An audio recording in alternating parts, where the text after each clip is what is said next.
Welcome to the WRAL Daily Download. I'm your host, Amanda Lamb. In today's deep dive conversation with WRAL's Five on Your Side reporter, Keely Arthur, we're talking about governmental immunity. What is it? How does it work? And what does it mean to us as citizens? Keely, welcome to the program. Thank you.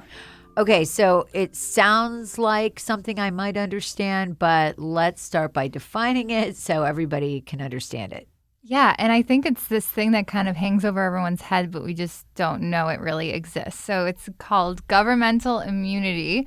It's derived from sovereign immunity, and essentially it was you can't sue the king because the king is law. So that's sovereign immunity, born out of kind of the Middle Ages and royalty. And now so much of U.S. law was based off of European law. And governmental immunity in present day essentially makes it so people cannot sue cities, counties, governmental entities For doing something wrong. And so it's kind of one of those things that just hung around from a historical perspective. Yeah, and it's if you're work for this city or you're in the government, it's not a bad situation for you. But we've found that residents, private citizens, have learned kind of that this is unfair. So you spoke to a man who was directly affected by this. Tell me what happened to Dwayne Williford. Yeah, he lives just outside of Wilson. He was driving in the city a few months ago and was parked legally waiting for a light to turn green. And that's when a city truck made kind of a odd turn and pulled kind of the back of Dwayne's car and hit it. Now, the person who was driving the city truck immediately said, "I'm so sorry, totally my fault, didn't see you." But because of immunity, they're not on the hook, nor is the city of Wilson. So Dwayne, and I'm assuming his insurance company, had to go ahead and pay for this because there's nobody on the other side. Yeah, he actually still hasn't because he's kind of digging his heels into the ground. But after the accident happened, he expected the city to pay for the damages. Instead, he received a letter from the city saying, "We have governmental immunity, therefore we're not going to be held liable for this, and we're not going to pay it." And you learned through your research that he wasn't the only person that this had happened to in Wilson. How many other cases are there? Yeah, we did an open records request and found at least 37 other cases in the last 5 years where the city sent letters to citizens who had been in an accident involving a city worker. And in each of those incidents, the city of Wilson, even if the city worker was potentially at fault, cited immunity as a way to get around having to be financially responsible. And I'm sure that's frustrating to a lot of people. Well, we will be right back after the break. Welcome back to the WRAL Daily Download. So, Keely, you spoke with a lawyer about this, and he says, this is under the law. It's legal for a city or town to say, "Hey, sorry, our fault, but not our problem." So what did the lawyer tell you about this situation? Yeah, he said it kind of put it in one sentence, it's a lot cheaper to send a letter and say we're not responsible, sorry, rather than pay out these claims. And some cities have immunity and they use it. Some cities don't. They've waived that. The lawyer we spoke with, Daniel Meyer, says for optical reasons, a lot of cities have waived their immunity because residents like Williford have been in these situations in other places, spoken up and said, "Hey, why do I have to have insurance and you don't?" And so you did look at other municipalities, Cary, Raleigh, Chatham County. What did you learn about how governmental immunity is applied or not applied in some of these places? So the city of Raleigh, for example, waived its governmental immunity in situations like these auto wrecks. So if a city employee in Raleigh were to hit you, they would pay for that.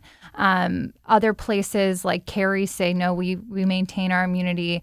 Durham, the city of Durham says we have immunity, but we would not use immunity as our first line of defense if we were responsible for an accident. So really looking at it on a case-by-case basis. It's very case-by-case, and it changes from city to city. And I would recommend people not only know the laws for the cities that they live in, but the cities they travel in as well. And you did a story that involved Chatham County where this was used in a different way. It wasn't an accident. Tell me about that. Yeah. So immunity has been popping up in several of our stories. We did a story recently about a family in Chatham County who had their dream home built. It was approved by a Chatham County inspector. Come to find out, that inspector who was employed by the county missed 30 serious code violations. Engineers now say the house is better off being teared down than trying to salvage it. And the family, of course, poured a lot of money into the home, and they tried to go after the county building inspector in the county, and the county had immunity, so the family can't do anything. Wow. So it can be applied in lots of different situations. And I think it's really interesting that Raleigh changed its policy. I mean, Raleigh's a big city. And, so obviously there's a reason. What was the reason, or do you know why they would have changed their policy? Five on Your Side always tries to give people some tools or advice. We don't want to just paint the story of, oh, this is a really bad thing happening in your community. We try to empower people to change it. And one thing that the attorney we spoke with said, you need to speak up. The reason why places like Raleigh have probably waived their immunity now is because citizens spoke up and said, we don't want this. So there's strength in that. But, these lone voices like Dwayne Williford, the city's not receptive to that. Absolutely. And so what can people do to learn about this? I mean, I guess they need to go to the websites of the various municipalities. Yeah, right? It's actually not as easy to find as you would think. You think you can kind of Google this. We reached out to many municipalities in our viewing area, and some of them were straightforward. A lot of them came back with a lot of legalese, ambiguity on this topic. And so I would recommend anyone to reach out to their local representative council person to get a better sense, and hopefully they can explain it to you in a way that's easy to understand. People should know this because accidents happen all the time. Yeah, and I guess most people will probably wait till something happened, and then they would reach out, and then it's too late. Yeah, if you are listening to this or you're watching our television story and you're kind of offended or frustrated by this, and we did interview random people on the street who are like, what else is the city not telling me? Sure. I would say be proactive and talk to your elected officials now rather than waiting to be in a situation like Dwayne Williford is in. Absolutely. Well, Keely, thank you so much for explaining this situation and giving people some advice on what they should look for. For more news from WRAL, sign up for the WRAL Morning Briefing newsletter. You'll be informed and ready to face the day with one concise email. Sign up at WRAL.com/newsletter. As always, thanks again for listening.